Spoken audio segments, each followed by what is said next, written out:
ጥቅሙን ብናቅም ይቅር ማለት እንዳለብንም ብናቅ እኛም ይቅር የተባለን ሰዎች እንደሆንም ብናቅም ግን ያንን ስቴፕ መራመድ ይከብደናል። ያንን ስቴፕ መጀመር ይከብደናል።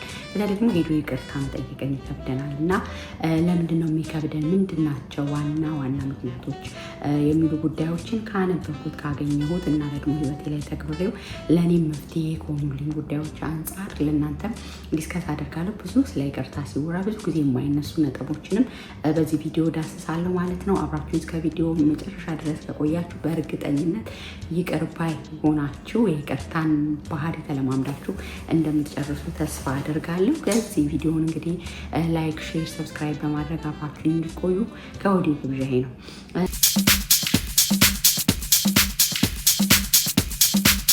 ለመሆኑ ውስጥ ይቅርታ ለምንድን ነው የሚከብደን? ይቅር ማለትም ይቅርታ መጠየቅም ለምንድን ነው የሚከብደን? ምን ይመስላችኋል? እናንተም በኮመንት ሴክሽን ላይ ሀሳባችሁን ሼር አድርጉኝ። ደግሞ ይቅርታ ቅልል ብሏችሁ ሰዎችን ይቅርታ መጠየቅም እናንተም ይቅር ማለት ቀሏችሁ የምትኖሩ ሰዎችም ካላችሁ ምንድን ነው ለዛ ያነሳሳችሁ የሚለውንም የእናንተንም ኤክስፔሪንስ ሼር ብታደርጉ እንማማርበታለን፣ እንፈወስበታለን። ምናልባት አንድም ሁለትም ከዛም በላይ ሰው ሊማርበት፣ ሊያውቅበት፣ ሊለወጥበት ይችላል ብዬ አምናለሁኝ ማለት ነው። ቀጥታ ወደ ቪዲዮ ልግባ። እንግዲህ ብዙ ጊዜ ይቅርታ ለምንድን ነው ማድረግ የሚከብደን ነው ዛሬ የምናነሳው። እንግዲህ ይቅርታ ማድረግ ጥቅሙ ለኛ እንደሆነ እናነሳለን። ከሰሞኑ የትንሣኤ በዓልን አክብረናል አይደለ? አሁንም የዛው ሰሞን ላይ ነው ያለነው። ትንሣኤ በዓልን እንግዲህ በተለይ በክርስቲያን እምነት ተከታዮች ዘንድ ያለን ሰዎች የምናከብርም ሆነ እኛ የተደረገልን ምህረት፣ እኛ የተደረገልን ይቅርታ፣ አምላክ ለእኛ ኃጢአት ብሎ መሞቱን መሰቀሉን እያወቅንም ግን ደግሞ ወደ እኛ ስናመጣው ብዙ ጊዜ በደላችን ገኖ ይታያል። መቼም አምላክን እኛ ከበደል ነው የሰው ልጅ እግዚአብሔርን ከበደለው በላይ ማናችንንም አልበደልንም። ግን በቃ ብዙ ጊዜ ገዝፎ ይታይብናል። የተደረግነው ነገር በጣም ገኖ ይታይብናል እና መርሳት፣ ይቅር ማለት ወይም ይቅርታ መጠየቅ ይከብደናል። እና ስለዚህ ያንን ልምድ እንዴት እናምጣው ነው? ስለማናቅ አይደለም፣ ይቅር ማለት እንዳለብን ስለማናቅ አይደለም። አንዳንድ ጊዜ ከሆነ ሰው ጋር ተጣልታችሁ ወይም በልባችሁ ውስጥ ይቅር ማለት ያለባችሁ ሰው እንዳለ እያወቃችሁ ቸርች ሲሰበክ ፖድካስቶችን ስትሰሙ ምናምን ራሱ ምንም ልባችሁ የማይደነግጥ ምንድን ነው ብሎ በቃ ነው አይ ይሄ ጉዳይ አይነካም ብለው ጋር ነው የሚቀመጡ ሰዎች አሉ። እውነቴን ነው። ቤተክርስቲያን ውስጥ ቸርች ውስጥ እያገለገሉ በቃ እየተመላለስን የኔም ድክመት ነው የምላችሁና አይ እግዚአብሔር እኮ ይቅር ብሏችኋል፣ ደግሞ ይቅር በደላችሁን ይቅር እንድትባሉ እርስ በርሳችሁ ይቅር ተባባሉ ብሎ አዟል ብላችሁ ስትነግሯቸው ራሱ ውስጣቸው ካለው እልህኝነት፣ ፕራይድ ወይም ደግሞ ተበድያለሁ ከሚለው ነገር ትልቅነት አንጻር ያንን ነገር ደፍረው ሄደው ይቅርታ መጠየቅ አይፈልጉም። ደግሞ አንዳንድ ጊዜ ደግሞ ትንሽ ልባቸው ጠርጠር ሲልም ደግሞ ሌሎቹ ኦኬ በድለናል ይቅር በሉን ብለውም ሲመጡ በቀላሉ ልባቸው መክፈት ይከብዳቸዋል። እና ይሄ በጣም በጣም በጣም ከባድ ነው። በጣም እንግዲህ ይቅርታ አለማድረጋችን ምን ይጎዳናል? እንደው ይሄን ታውቁታላችሁ። እንደው ዝም ብለን ለማስታወስ ወደ ዋና ጉዳይ ከመግባቴ በፊት መንደርደሪያ ነው። አንድ ሰው ምን ሲናገር ሰሞኑን ይቅርታ ለማድረግ አንድ ሰው በቃ በነፃ አይምሯችሁን ተከራይቶ የፈለገውን ነገር እንዲጭንባችሁ መፍቀድ እና በሽታ አንላያችሁ ላይ መሰብሰብ ነው ሲል ሰምቼዋለሁ በአንድ ትምህርቱና እውነት እኮ ነው። ይቅርታ ካላደረግን እንብሰለሰላለን፣ እናስባለን። የተደረግነው እንደዚህ አልኩኝ ከሌ እንደዚህ ሆኖ በዚህ ገብቶ አሁን እንደዚህ በቃ ከዛ ደግሞ እንከታተለዋለን። ያ ሰው ዛሬ ምን ሆነ፣ ምን በላ፣ ምን ጠጣ፣ ምን አለ፣ እኔን ለመንካት ብሎ ነው እንደዚህ በቃ ነገር ቂም ውስጣችንን የምንይዘው። ያ ደግሞ ራሳችንን መልሶ ይበላናል ማለት ነው። በቃ አንዳንድ ሰዎች በማዲያት በካንሰር እንደ መንፈሳዊ ነገሩን ራሱ ታሉት በስጋዊ ነገርም በቃ ራሳቸውን እየጎዱ ወደ ህመም ወደ በሽታ ቆሽታቸው ረር ብሎ ጨጓራ በጣም ብዙ ውስብስብ የሆኑ የጤና እክሎችንም ያመጣልና ከዚህ ሁሉ ስቴፕ ምንድናት አራት ቃል ይቅርታ አድርግልኝ ወይም ይቅርታ አድርጌልሃለሁ የሚለው ለማውጣት ለምንድን ነው የሚተናነቀን? ለምንድን ነው የሚከብደን ብለን ካሰብን አንዱ ዋና የምላቸው ፖይንቶች ማለት ነው። አንደኛው ህመማችንን ዲስከስ አድርገን ስለማናወራ ወይም በደንብ ኤክስፕሌን አድርገን እኛም ለሰው አናወራም። ወይም ደግሞ ለሰው ስላችሁ ከበደለን ሰው ጋር በደንብ በቃ ይሄንን ነው ያሳመምከኝ፣ እዚህ ጋር ፔን አለው፣ በቃ እምነቴን ወስደከዋል፣ ወይ ደግሞ ንብረት ወስዶባችሁ ከሆነ ወይ ክብራችሁን ነክቶ ከሆነ ወይ ስማችሁን አጥፍቶ ከሆነ ወይ ሆነ ነገር አድርጓችሁ ከሆነ በደንብ ያንን ኤክስፕሌን አድርገን አናወራውም። በቃ ህመሙን ሸፋፍነን ነው የምንተወው አይደል? እኛ ቂም ይዘናል፣ ግን ያንን ቂም አውጥተን እንዲና እንዲህ ስላደረገኝ ከፍቶኛል፣ እንዲህ ከላይ ስላደረገኝ አዝኛለሁ የሚለውን እንትን አናደርገውም። እንኳን ከሰው ጋር ልናወራ ለራሳችን ራሱ ደግመን ማሰብ አንፈልግም። በቃ ተናደናል፣ አብሴት በቃ በማድ ሆነናል፣ የሆነ ነገር አድርጎናል፣ ወይም ቂም ይዘንብታል፣ ተቀይመናል፣ በቃ አለቀ። ውስጣችን ነው ደፍነ ነው እንጂ አብራርተን እንኳን ለምንድን ነው ይሄ የሚጠቅመው ብላችሁን ከጠየቃችሁ አንዳንድ ነገር በጣም የተበደላችሁ ይመስላችሁ እና በቃ በራሳችሁ ኢሞሽናችሁ ንዴትም፣ ቁጣም፣ አንገሩ ምን ስላለ በቃ በጣም የተበደላችሁ በጣም ብዙ ክፉ ነገር የደረሰባችሁ ይመስላችሁ እና አንድ ሰው አስቀምጧችሁ እስቲ ንገረኝ፣ ምንድን ያደረግኩ ወይ ምንድን የተደረግሽው፣ ምንድን የደረሰብህ እስቲ አውራኝ ስትሉት ሲላችሁ ፖይንት ታጣላችሁ። አንዳንድ ጊዜ ምን ነበረ ትላላችሁ። ማለት ኦኬ አጋንኝ ነው ያኔ ኢሞሽናል ሆኜ ነው እንጂ እኮ ይሄ እንደዚህ ይህ ጉዳይ ነው ብላችሁ ታስባላችሁ። ይህም በትዳር ውስጥ አይደለ? ሴቶች በተለይ ታውቃላችሁ፣ ከባሎቻችን ጋር ሰማይ ደርሰን እንጣላን የሆነ ከዛ እስቲ እናውራ ተረጋጊ ምናምን ተብሎ ማውራት ሲጀምር ይጠፋባቸዋል ምን እንደሆነ ማለት ነው። እና ወይም ደግሞ እንትኑ ውሃ ማያነሳ ይሆናል።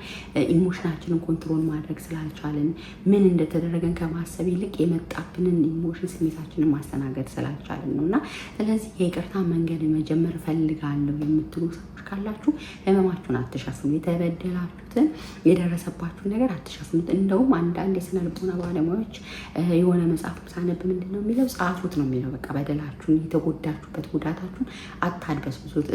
የሆነ ስፒሪቹዋል ላይ አታርጉን፣ ወደ ሳይኮሎጂካል አትውሰዱት። እንዳለ በቃ እንዳለ እንዲና እንዲህ ስላደረገ በቃ ይሄንን እስክሪብቶ ስለወሰደብኝ ከሌ እንደዚህ ስለሰደበኝ ከፍቶኛል፣ ይሄ አሞኛል፣ ክብሬ የተነካ መስሎኛል፣ እምነቴ ተወስዷል፣ ጓደኝነቴ ሻኩራል።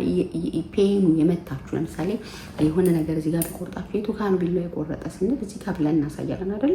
ልክ እንደዛ በቃ የተደረጋችሁትን ህመሙን አትሸፋፍኑት፣ አታደብሱት፣ አታደባብሱት። ከቻላችሁ ለሰው ካልሆነም ደግሞ ለራሳችሁን ፖይንት ታወታላችሁ። ያ ምን ያደርጋል?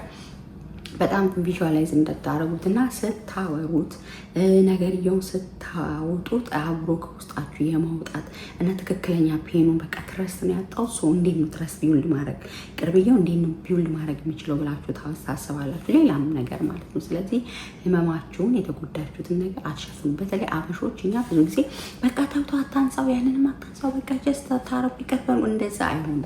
ምክንያቱም ይህንን ነገረኝ ጎድተኸኛል፣ ይህን ነገርሽን ጎድቼዋለሁ ተባብላችሁ ሲሆን ፍጹም ፈውስ ይሆናል። እና አንዳንዴ የማስታረቅ ሲስተማችንም ጥሩ ሆኖ ሳለ ሰዎች ሲጣሉ ዝም አለማለት ጥሩ ሆኖ ሳለ ግን ሰዎቹ ህመማቸውን እንዳያወጡት፣ ምክንያቱም ነገም አብረው የሚኖሩ ሰዎች ናቸው። ምክንያቱም ይቅርታው የሆነ መውጣት አለበት። ፐርሰናል የማምንበት ነገር እና ለዚህ ህመማችሁን አትሸፋፍኑት፣ የተጎዳችሁትን ነገር አትሸፋፍኑት። ይሄ በጣም ይቅርታን እንድንለማመድ የሚጠቅመን ነገር ነው ማለት ነው። ምክንያቱም ሚኒማይዝ አድርጋችሁ አይ ኢትስ ኦኬ ሰርቦኛል ግን ኢትስ ኦኬ ሳይሆን መስደቡ ስሜታችሁን ጎድቷል። በቃ ስድቡ ውስጤን ጎድቶታል። ይሄ በደንብ ሂል እንድታደርጉ። በሽታውን ያወቀ ሰው መድኃኒት የሚያገኙ እንጂ በሽታውን ያላወቀ ሰው ዝም ብሎ መድኃኒት አያገኝም። እና እንደዛ ማድረግ ጥሩ ነው።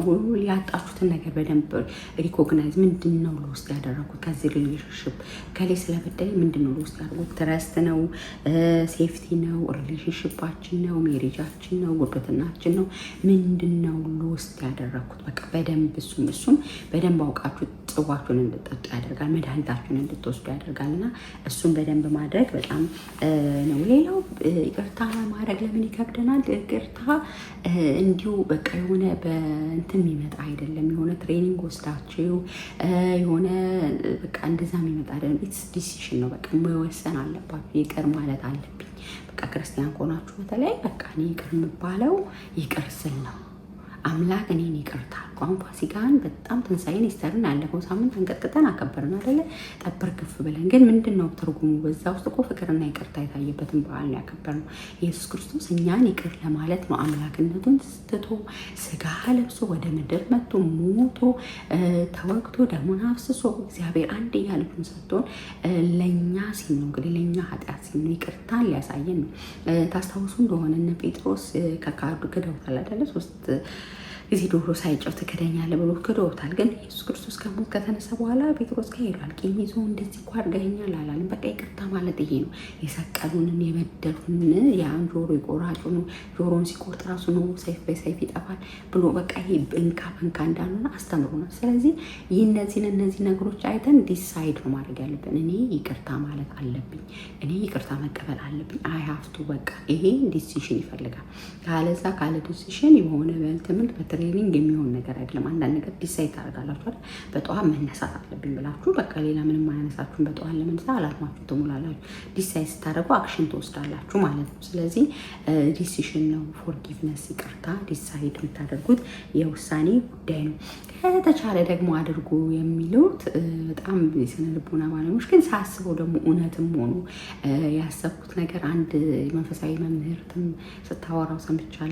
በቃ እግዚአብሔር ሆይ ከዲ በእኔ ያዝናብኛለች፣ በቃ ይቅር እንድትለኝ ልቧን አራራ ብዬ ጸልያለሁ ስትል ነበር። እና ለኦፌንድ ላደረገን ሰው መጸለይ፣ ላናደዱን ሰዎች መጸለይ፣ ለበደኑን ብለን ለምናስባቸው ሰዎች መጸለይ። እንደው እሱን ስራችሁ ፌክ አይደለም። ይሄ ፌክ ማለት እንደው ባርካት አንዳንድ ጊዜ መጽሐፍ ቅዱስ ይላል ምሳሌ ላይ በጠዋት ከበር የሚባርክ እንደ መርገም ይቆጠራል አይነት ቃል አለና አሁን በትክክል ቃል በቃል አላስታወስኩትም። አንዳንዴ እንደዛ ጌታ ይባርክሽ ምናምን እየተባለ እላዩ አምሮ የሆነ ግን ውስጥ ከልብ መርዝ የሆነ አይነት ነገር አለ። እንደዛ ሳይሆን አትሊስት እንዲገባት እርዳት። ያበደለችኝ ሴት እግዚአብሔር ይቅር እንድትለኝ እርዳት፣ ይቅር እንድላት እርዳኝ በቃ ብላችሁ መጸለይ። እሱ እግዚአብሔር ኃይል ይሰጣችኋል፣ አቅም ይሰጣችኋል። ጌታዊ በሆነ መንገድ በቃ ከጓደኛዬ ጋር አስታርቀኝ ብዬ ጸልያለሁ ስትል ነበር አንድ መንፈሳዊ እናት ስታስተምርና እንግዲህ ይረዳል፣ ያግዘናል። መንፈስ ቅዱስ ይገዛል፣ ያግዘናል። ምክንያቱም ይሄ ስጋችን እኮ ነው። በቃ ፕራይድ ያደርጋል። ለምን እንዴ ሄደሽ ተሸነፈሽ እንዴ እንትን በድላሻለች? ኦፍኮርስ በድላናለች እኮ በደል የለም አይደለም። ግን እኛ የተጣራ ነው ይቅርታን የተማርነው የበደሉንን ይቅር እንደምንል በደላችን ይቅር በለን። በቃ የበደሉንን ይቅር እንላለን፣ እንምራለን። ምክንያቱም ምንም ኃጢአት የሌለበት ኢየሱስ ክርስቶስ እኛን ምሮናል፣ በይቅርታ የተሰጠን ነውና ስለዚህ ለበደሉን ሰዎች ኦፌንድ ላደረጉ ሰዎች መጸለይ፣ እግዚአብሔር አገናኘን፣ አስታርቀን፣ ልባቸውን አላላ ብለን መጸለይ። እግዚአብሔር ደግሞ ይችላል፣ ይሰማልና ይሄም አንዱ መንገድ ነው። ስለነሱ መልካም ነገር መናገር መጸለይ ውስጥ እንኳን ማታምኑ ሰዎች ካላችሁ፣ ምክንያቱም አንዳንዴ በጣም የበደሉን ሰዎች በደል ሁሉ ጊዜ እያነሳ እንዲያርጉኝ ያላችሁ ሁሌ ስታወሩ ጭራሽ ልባችሁ እየደማ ሌላ መረጃ እየሰማችሁ ልባችሁ እየደማ እየሰፋ ነው የሚሄደው። ግን ከጸለያችሁ እግዚአብሔር ይረዳችኋል። እና ይቅርታ የከበዳችሁ ሰዎች ይህንን ብትጠቀሙት በጣም ቆንጆ ነው ማለት ነው። እና ሌላው በጣም የይቅርታ ትርጉም ነው። ትርጉሙ ስላልገባን ይቅርታ ማድረግ የሚከብድም ወይም ይቅርታ መጠየቅ የሚከብድም ብዬ አስባለሁ። አንዳንድ ሰው ይቅርታ ማለት በቃ እንደ መልሶ 100% እንደ ድሮ መሆን ይመስላል። ሴት ባውንደሪ ሴት ማድረግ ይቻላል፣ ገደብ ማስቀመጥ ይቻላል። ምር ያለው ለዚህኛው ለተደረኩት በደል ግን ከዛ በኋላ ያለኝ ሪሌሽንሽፕ እንደገና ሀርት እንዳልደረግ እንደገና አታክ እንዳልደረግ ግን ባውንደሪ ሴት አድርጌ ባውንደሪ አበጅቼ መኖር እችላለሁ። እሱ የኔ ምርጫ ጉዳይ ነው፣ የኔ ውሳኔ ጉዳይ ነው። እና ስለዚህ እሱን ማወቅ ማሰብ በጣም ተገቢ ነው። እና ባውንደሪያችሁን ሴት ማድረግ ቆንጆ ነው። እና የግድ እንደ መጀመሪያው በአንድ ጊዜ በቃ የሆነ ሪከቨር ያደርጋል ብሎ ማሰብ ሞኝነት ነው። አንዳንድ ነገሮች መምጥለው ይሄዳሉ። ሰው ባውንደሪ ሴት እንድታደርጉ የሚያስገድዳቸው ሲቹዌሽኖች ይኖራሉ። ዘን ያንን ማድረግ ነው። ያ የሚጠቅመን ከሆነ ጥሩ ነው እና ያንን ማሰብ ነው። እና አንዳንድ ሰው ይቅርታ ለምናታረግ ብቻ እንደ በፊቱ መሆንን ስለሚፈራ ነው። በቃ ይሄ ከከሌ ጋር እንደገና እስማም ይላል ነው። ይቅርታ አድርገን እኮ እንደ በፊቱ አለመሆን እንችላለን። ያ ማለት ጥላቻ አይደለም፣ ቂም አይደለም። ግን ባውንደሪያችንን ሴት አድርገን እንደገና ጉዳት እንዳይመጣ እንደገና መቆሳሰል እንዳይመጣ እንደዛ መኖር እንችላለን። እና ይሄ ጥበብ ነው እና እግዚአብሔር ይርዳን። እኔም በጣም በእውነት የተማርኩበት ስለሆነ ለእናንተ የሚያመጣውት ማለት ነው። ሌላው በጣም በእኛ በሀበሻ ዘንድ ሰዎች ሲያስታርቁንም እኛም ይቅርታ ስንጠይቅ ወይም ይቅርታ ስንጠይቅ የሚመስለን ይቅርታ የአንድ ጊዜ ፕሮሰስ ነው። በቃ ጀስት ይቅር ብያለሁ ብለን እንተዋለን። እንደዛ አይደለም። አንዳንድ ነገሮች በደንብ ዲስከስ ስታደርጉ ኤክስፕሌን ስታደርጉ ስታወሩ ይሄኛው ተበድያለሁ ብሎ ባሰበው ልክ እንዳልሆነ ይገባዋል ዲስከስ ስታደርጉ። ስለዚህ ካስፈለገ አንዴም ሁለቴም ሪፒት ማድረግ ይቻላል። ይቅርታ መጠያየቅ ይቻላል። ጀስት ቀደም እኮ ይቅርታ አደርገዋለሁ አሁን ለምን የሚባል አይደለም። በቃ ለመፈወስ ከሆነ ቅድም ብያቸዋለሁ፣ ለራሳችንም ጤንነት ስለሆነ ፈውሱ የሚያስፈልገን ስለሆነ ስለዚህ ጀስት ከተፈለገ ካስፈለገ ያንን መድገም ምንም ኃጢአትነትም የለውም ወንጀልም አይደለም። ሞር እንደውም ይረዳናል ብዬ አስባለሁ። ስለዚህ እነዚህ ፖይንቶች በጣም ይቅርታ ምንነቱ ገብቶን ከዛ ደግሞ ይቅርታን ማድረግ ለከበደን ሰዎች እየተማርንም እየተሰበክንም እየሰማንም ግን ደግሞ እርምጃ መውሰድ ለከበደን ሰዎች ይሄ በጣም ጥሩ መካኒዝም ነው ብዬ አስባለሁ። እና አንዴ ሪቫይዝ አደርግላችኋለሁ። አሁን ድንገት የከፈታችሁ ሰዎች አንደኛ ጉዳታችንን በትክክል አክናውሌጅ ማድረግ፣ በቃ የደረሰብንን ፔን በትክክል አክኖሌጅ ማድረግ፣ እንደዚህ ሆኛለሁ፣ እዚህ ከሌ እንደዚህ በድሎኛል ብሎ በትክክል ያንን መጽሐፍ አክኖሌጅ ማድረግ፣ ፔናችንን አለመጠበቅ ጥሩ ነው። ሎስት ያደረግነውን ነገርም ማሰብ፣ በቃ ትረስት ነው ያጣሁት፣ እምነት ነው ከዚህ ሰው ጋር ያጣሁት፣ ምንድን ነው ከዚህ በኋላ ማመን እችላለሁ፣ የምትታመን አይነት ናት ወይ ምንድን ነው ሎስት ያደረግኩት ብሎ ያንንም በደንብ ስናስብ አንዳንዴ ዋማ ያነሳ ምክንያት ይሆንና ይቅርታ ልንሄድ እንችላለን። ሌላው ዲሳይድ ማድረግ ነው፣ በዲሲሽን ነው። ሌላው ደግሞ ፈንድ ላደረገን ሰው መጸለይ ነው። ሌላው ደግሞ ባውንደሪ ሴት ማድረግ ነው። የግድ እንደ በፊቱ እንሆናለን ብሎ አለማሰብ፣ ያንን አለመፍራት ነው። ባውንደሪ ሴት አድርጎ ያንን ሪሌሽንሽፕ መቀጠል ይቻላል። በመጨረሻው ደግሞ ይቅርታን ባስፈለገ ሰዓት በቃ መደገም፣ እንደገና ይቅርታ መባባል፣ እንደገና ማውራት፣ እንደገና መፈወስ ይቻላል ውስጣችን እስካልተፈወሰ ድረስ ማለት ነው። እና ብለን ለይስመላ ለሆነ አድርገናል ለማለት ያህል አድርገን ከምንተው ያንን ብናደርግ ጥሩ ነው ማለት ነው። ብዙ ጊዜ በእኛ ሀበሻ ዘንድ ይቅርታ ወይም ፎርጊቭ ማድረግም ደግሞ በተሳሳተ ሁኔታ የምንገነዘብበትን አጋጣሚ አያለው። ምንድን ነው ለመሆኑ ይቅርታ ማለት ያሉን የማያካትተው ፎርጊቭነስ ውስጥ ኢንክሉድድ የማይሆኑ ነገሮች ምንድን ናቸው ካላችሁኝ፣ አንደኛው እንትን ነው። ይቅርታ ማለት እኛ ብዙ ጊዜ የሚመስለን ሁሉን ነገር መርሳት ነው። በቃ ልክ የአልዛይመር እንደያዘው በሽታ እንደያዘው ሰው ሁሉ ነገር አይረሳም እኮ ሰዎች አይደለን፣ አንረሳም። አልረሳውም ግን አላነሳውም አይነት ማለት ነው። ያ ፔኑ ይጠፋል፣ ያ ስሜት አይሰማንም። ኢሞሽናሊ ይሄን እናደርጋለን፣ ግን ደግሞ ምን እንደተፈጠረ አንረሳም። ያ ምንድን ነው? ያው ሰዎች ስለሆነ ሪያሊቲ እሱ ነው እንጂ በቃ ረስቻለሁ ጠፍቶብኛ ምናምን የምንባባለው ዝም ብሎ እናስታውሰዋለን። የዛሬ 10 ዓመት ራሱ ቢሆን ወይ ከከሊካ እኮ ዛሬ እንደዚህ ጣልቼ ነበር ልንል እንችላለን። እና ሁሉ ነገር ይረሳል ብሎ አለመታገል ነው። አንዳንዴ ሰዎች ይቅር ተባብለው ምናምን አምላኩ እንዴት ተጣልተን ነበር ብላችሁ ስታነሱ ወይ ይቅር አላለኝም ከሊካ ውሸቱ ነው ይባላል። ነው አይረሳም እኮ አይረሳም፣ ግን አይነሳም። ገብቷችኋል? እኛንም ያኛውን ሰው በማይጎዳ መልኩ የሚታለፍ ግን ደግሞ ለመማሪያነት ያው መሞሪያችን በህይወት እስካለ ድረስ የማንረሳው ይሆናል ማለት ነው። ሌላው